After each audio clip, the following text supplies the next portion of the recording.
Ko te nuku taiaotanga o Rongo Kōkō, te ingoa I tapai nei hoai, ki runga I tētahi waka hōrua I tōna whakamānutanga ake I te rānei.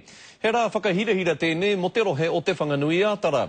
I reire etahi o ngā kanohi rongonui o te ao whakairo, hei whakanui I tēnei kaupapa ka mehameha.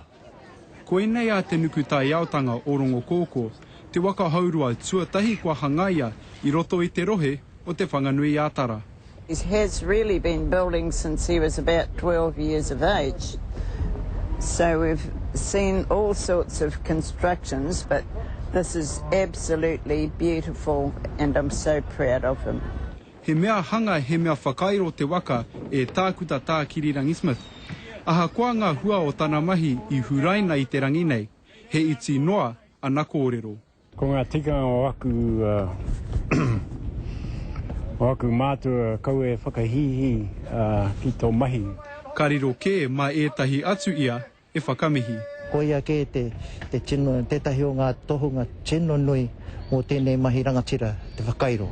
Me kōrero hoki mō ngā uatanga o tāna whakatutuki I tētahi kaupapa, pēnei rawa te nui.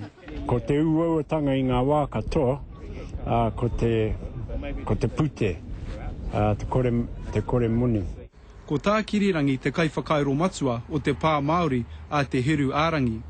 Ko ia hoki tētahi o ngā ringa rehe mo te marae o te herenga waka.